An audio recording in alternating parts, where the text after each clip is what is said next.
They're eating the dogs. What do you mean? What do you mean? What do you mean? What do you mean? What do you mean? That's the name of the chat. They're eating the cats. They're eating the pets of the people that live there. And this is And now this is pretty much a racist game of telephone where we've witnessed something go from the internet to a US debate stage in 2 weeks, which is coming from the party that honestly has no leg to stand on when it comes to killing and eating animals. And it has led to now buildings in that state being evacuated because of bomb threats, and a family of a child that was killed pleading to have their child's memory not used for hateful rhetoric in a presidential debate. Actually, I think everyone should hear what Aidan Clark's father had to say. So here you go. We felt it would be in our best interest to be here after recent comments. You know, I wish that my son, Aidan Clark, was killed by a 60-year-old white man.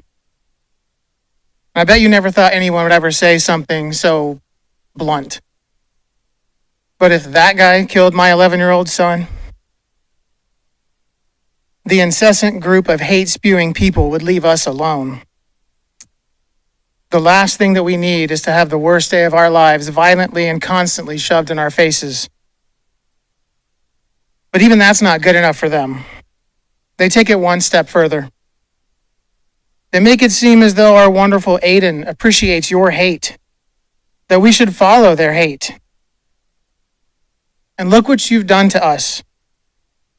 We have to get up here and beg them to stop. Using Aidan as a political tool is, to say the least, reprehensible for any political purpose.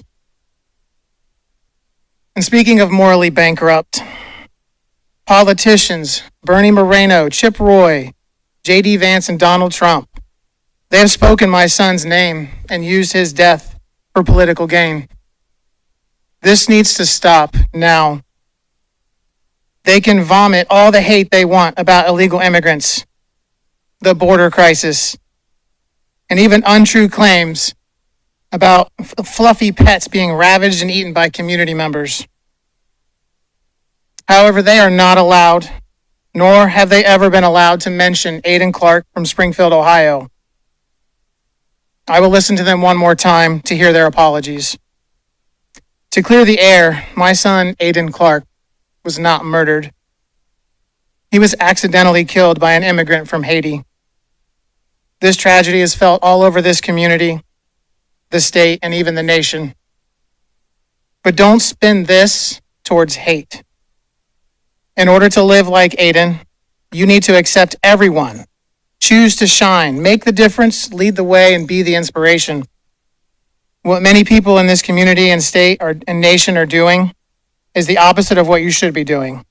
Sure, we have our problems here in Springfield and in the U.S., but does Aidan Clark have anything to do with that? Did you know that an 11-year-old boy could be passionate about gardening, that he could haggle for a better price at a yard sale? Did you know that he researched different cultures to better appreciate and understand people that he interacted with? Did you know that one of the worst feelings in the world is to not be able to protect your child? Even worse, we can't even protect his memory when he's gone. Please stop the hate. I said to Aidan that I would try to make a difference in his honor. This is it. Live like Aidan. Thank you. And did it stop at the debate stage? Oh no, of course not. Kamala Harris let criminal migrants into this country who then murdered their children. The American media totally ignored this stuff until Donald Trump and I started talking about cat memes. If I have to, create stories so that the American media actually pays attention to the suffering. And that's the moment right there. I will, maybe Springfield, maybe Aurora, maybe both. We'll go there.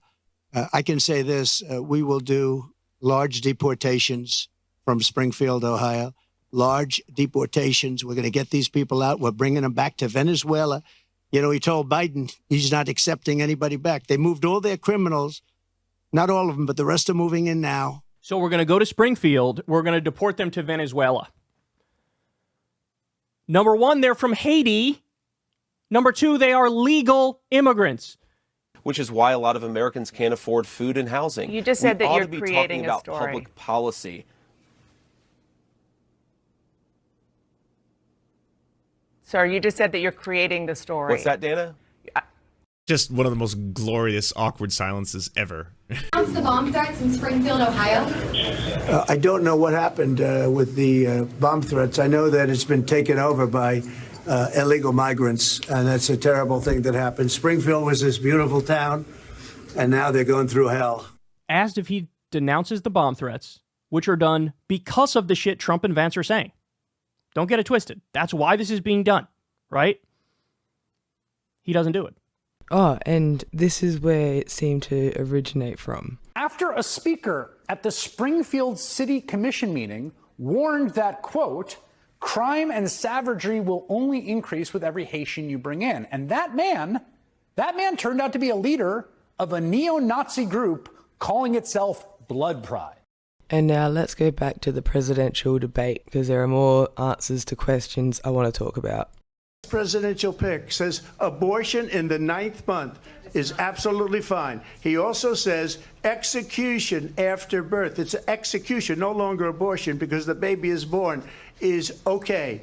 And that's not okay with me. There is no state in this country where it is legal to kill a baby after it's born. To my fellow non-Americans, let's just take a moment to really appreciate how fucking insane it is over there. And now I have seen other people point out, it's reassuring that it was Americans saying that to have a party act like they care about children when they're a big component for why your whole country is known for school shootings. Yeah, that's one point, but I want to bring it back to the whole abortion angle of it. And I believe there was a clip which was heavily edited of a governor from somewhere talking about a baby that was born and had like no chance of survival, and whether or not life support would be a suitable option. Not killing a baby that was perfectly healthy straight after it was born. Now, because I made videos about what was going to happen and did happen with changes to laws in different states in America, and from my research and things I found and people's testimonies, when you take away the access to abortion for that people that want to have a family and they're trying to have a baby, but something goes wrong where the baby will not live once it's born. Some examples I remember from the videos I made, which you can go check out: babies being born with missing parts of the skull, with entire vital organs missing, so no chance of survival, where usually once you detect something like that, you will terminate the pregnancy to save the pregnant person all the hassle and trauma, the family, and this unviable baby. But if you make them carry that to term, you can just imagine how fucked up that is. Making a woman who wanted to be a mother carry something that she knows will not live once she has to give birth to it. I wouldn't be surprised if you wouldn't try to have another kid after that. And just because I haven't seen anyone else point out that aspect of it, where they're talking about babies being born and being killed, which is gonna happen if you take away the ability for people to have abortions when they need them. Because there's no one out there wanting an abortion. No one wants to get an abortion. It's just some people might need one because this is an important health issue. This impacts lots of people in lots of ways. And now we get to the part of the video where I finally get to talk about something I obviously love talking about: trade wars and tariffs. Now let's listen to one of the first things he fucking said. We're doing tariffs on other countries. Other countries are going to finally, after 75 years, pay us back for all that we've done for the world. And the tariff will be substantial in some cases. I took in billions and billions of dollars, as you know, from China. In fact, they never took the tariff off because it was so much money they can't. It would totally destroy everything that they've set out to do. They're taking in billions of dollars from China and other places. They've left the tariffs on. When I had it, I had tariffs, and yet I had no inflation. Look, we've had a terrible economy because inflation which is really known as a country buster. It breaks up countries. We have inflation like very few people have ever seen before, probably the worst in our nation's history. We were at 21%, but that's being generous because many things are 50, 60, 70, and 80% higher than they were just a few years ago. This has been a disaster for people, for the middle class, but for every class. On top of that, we have millions of people pouring into our country from prisons and jails, from mental institutions and insane asylums, and they're coming in and they're taking jobs that are occupied right now by African Americans and Hispanics, and also unions. Unions are going to be affected very soon. And you see what's happening. You see what's happening with towns throughout the United States. You look at Springfield, Ohio. You look at Aurora in Colorado. They are taking over the towns. They're taking over buildings. They're going in violently. These are the people that Xi and Biden led into our country, and they're destroying our country. They're dangerous. They're at the highest level of criminality, and we have to get them out. We have to get them out fast. I created one of the greatest economies in the history of our country. I'll do it again and even better. Alright, I'm convinced this guy has no idea what he's talking about. He has no idea how tariffs work. And I thought I'd let that whole clip play out so you could see how quickly he brought it back to being racist against immigrants and stuff. And I'm not the first person to point this out, but that dude's brain absolutely is thinking, asylum seekers? They must be from an insane asylum. And I bet you that's why he keeps bringing up Hannibal Lecter at his rallies and shit. But back to the tariffs, only correct thing he said about them was the fact that Biden continued them. And we'll get into that because I've already gotten into that. But yeah, let's hear more of what he had to say about the topic of tariffs before I do a little bit of a deep dive and give you some more interesting details about this very exciting topic. Mr. President, I do want to drill down on something you both brought up. The Vice President brought up your tariffs. You responded, and let's drill down on this because your plan is what she calls is essentially a national sales tax. Your proposal calls for tariffs, as you pointed out here, on foreign imports across the board. You recently said that you might double your plan, imposing tariffs up to 20% on goods coming into this country. As you know, many economists say that with tariffs at that level, costs are then passed on to the consumer. Vice President Harris has argued it'll mean higher prices on gas, food, clothing, medication, arguing it costs the typical family nearly $4,000 a year. Do you believe Americans can afford higher prices because of tariffs? They're not going to have higher prices. What's going to have and who's going to have higher prices is China and all of the countries that have been ripping us off for years. I was the only president ever. China was paying us hundreds of billions of dollars, and so were other countries. And, you know, if she doesn't like them, they should have gone out and they should have immediately cut the tariffs. But those tariffs are there 3.5 years now under their administration. We are going to take in billions of dollars, hundreds of billions of dollars. I had no inflation, virtually no inflation. They had the highest inflation perhaps in the history of our country because I've never seen a worse period of time. People can't go out and buy cereal or bacon or eggs or anything else. The people of our country are absolutely dying with what they've done. They've destroyed the economy. And all you have to do is look at a poll. The polls say 80 and 85 and even 90% that the Trump economy was great, that their economy was terrible. Vice President Harris, I do want to ask for your response. And you heard what the president said there, because the Biden administration did keep a number of the Trump tariffs in place. So how do you respond? Well, let's be clear that the Trump administration resulted in a trade deficit, one of the highest we've ever seen in the history of America. He invited trade wars. Exactly. Then why continue the same policy? Why'd you keep the tariffs?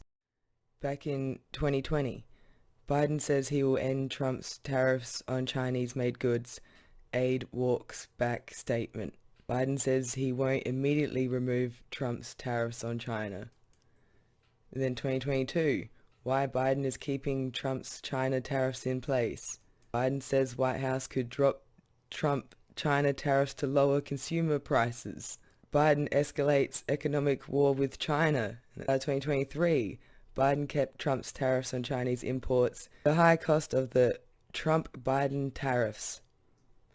The evidence shows that they benefited a politically connected few, while US consumers and producers paid the... And again, just to be very clear about this, a tariff is a tax imposed by a government on goods imported into the country. And you might impose a tariff on a foreign good to make it more expensive, to try and make any domestic made goods be able to compete easier. But if you don't have a domestic industry making what you're also importing, then putting a tariff on that product, you have no other option option and people still have to buy it, then the tariff could only really be done for revenue raising or trying to kill that industry. But if you do have those products made domestically, they in theory would become more appealing because they are now the cheaper option. But remember, we're talking about the USA, and if there's ever an opportunity to make something more expensive, you know they're going to take it. Donald Trump first put his trade war in place and started putting these tariffs on imported goods.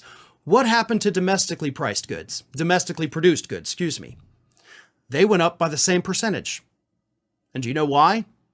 Well, the CEOs of these American companies who raised their prices flat out told us. They said, we're going to stay competitive with the prices with the foreign produced goods.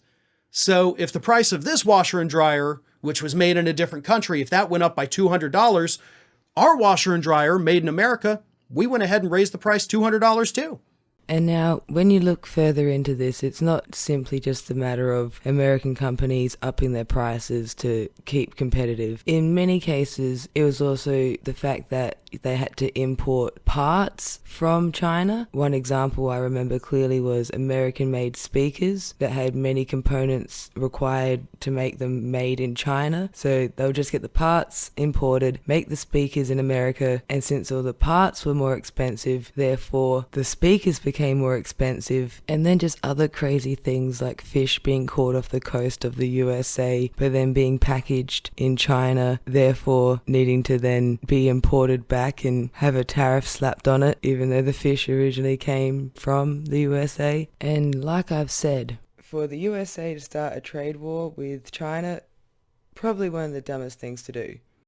And we've just gone over the impact of the US imposed tariffs on what they're importing from China. Now let's get into the retaliatory tariffs, the one that China put on things that they're importing from the US. And like I've said, you see, the whole point with tariffs is to make importing goods from a particular country less appealing.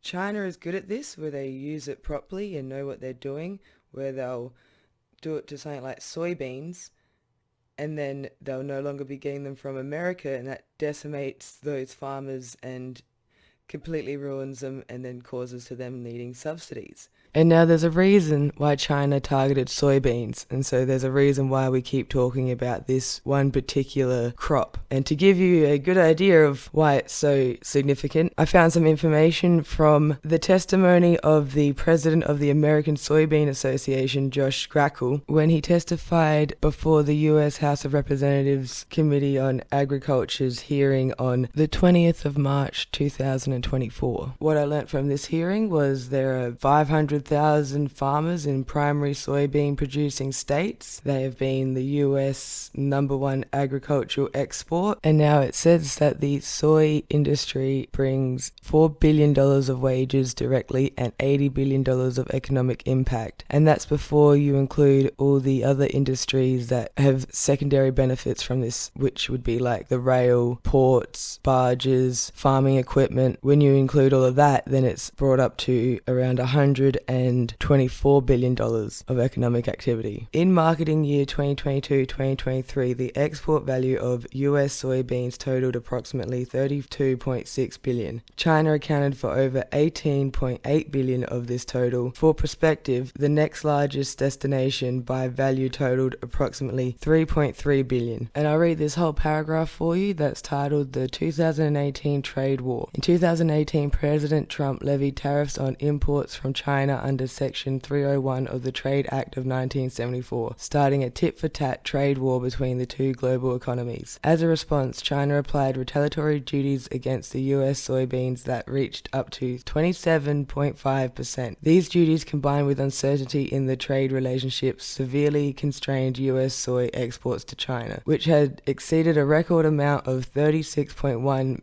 million metric tons in marketing year 2016-2017, the last complete complete marketing year before the implementation of the retaliatory tariffs. When tariffs were imposed in marketing year 2017-2018, we saw an immediate impact, with the year finishing at 28.2 million metric tons exported to China, a 22% decrease from the previous year. In marketing year 2018-2019 and 2019-2020, these exports fell to 13.4 and 16.1 million metric tons, drops of 62% and 55% respectively from marketing years 2016-2017. Also in this hearing, he said the US-China Phase 1 agreement was signed January 15th, 2020. This agreement was critical in providing relief from damaging retaliatory tariffs, as it provided an exclusionary mechanism for Chinese importers. Customers were able to apply to their government to reduce the trade war tariff level of 27.5% back to the most favored nation's levels of 3%. But he also explains how this is not a permanent guarantee and things could change at any moment. And then here is something else I learnt from this, which when you step back and look at the bigger picture is potentially a problem, because where did China go and get soybeans from when they didn't get it from the US? Brazil. And now this was back when they had Bolsonaro as the president, and he was all for land clearing. So I think it would be a fair assumption to assume that this trade war, the knock-on effects have led to more land clearing where we probably shouldn't have had more land clearing. So yeah, just thought this soybean aspect of it all deserved a little bit of a deep dive. And now to return to Trump talking about tariffs, because even though it's something he has no idea what he's talking about, he talks about it quite often. So here's some examples. You win in November. Can you commit to prioritizing legislation to make childcare affordable? And if so, what specific piece of legislation do you advance? Well, I would do that, and we're sitting down. You know, I was somebody, we had Senator Marco Rubio, and my daughter Ivanka was so impactful on that issue. It's a very important issue, but I think when you talk about the kind of numbers that I'm talking about, that, because look, childcare is childcare. There's something, you have to have it. In this country, you have to have it. But when you talk about those numbers compared to the kind of numbers that I'm talking about by taxing foreign nations at levels that they're not used to, but they'll get used to it very quickly. And it's not going to stop them from doing business with us, but they'll have a very substantial tax when they send product into our country.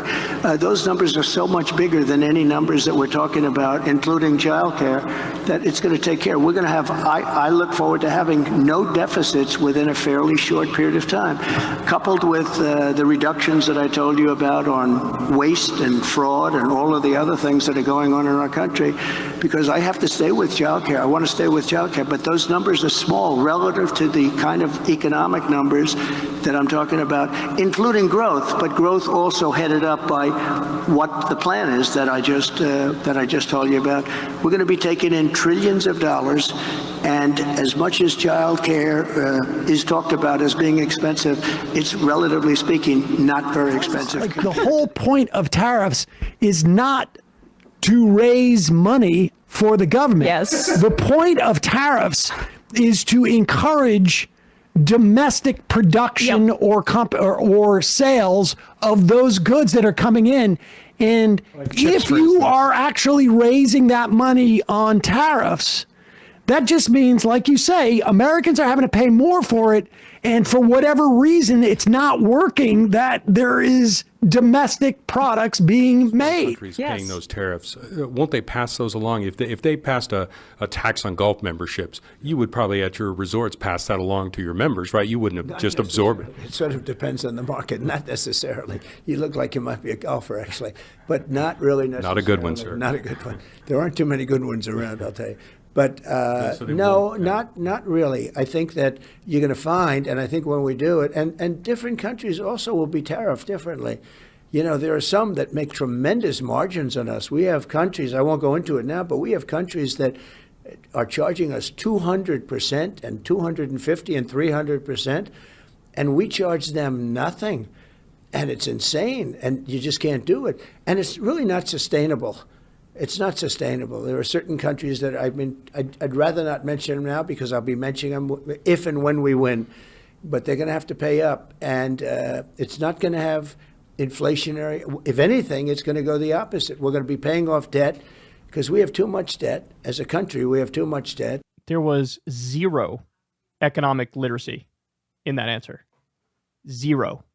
Nothing. Now, if you want to watch the videos I've used in this by the Majority Report or Secular Talk, and cannot forget our friends over at the Serfs, I'll have the links to the videos with its title in the description box, because I care about you guys. And to summarize, you can hear it in the way he speaks about it, that they're raising money, and he actually thinks that the money is coming from the other country. This businessman has no fucking idea about how simple parts of trade work. A guy who was president of the United States for 4 fucking years is still going on about China paying them. That's not how this works, buddy. And finally, if you don't allow people to get abortions when there's a problem with their pregnancy, causing them to have to give birth to a baby that will not live, that is how you're gonna kill babies straight after they're born. And last of all, they're not eating pets. And finally, thank you to everybody who has supported this channel. These are the names of everyone who is and has. I love you all. And if you want to get your name on the next page, there'll be a link to the Patreon in the description box below as well. Thank you very much. Like and subscribe. Have a good one. What do you mean with an exclamation point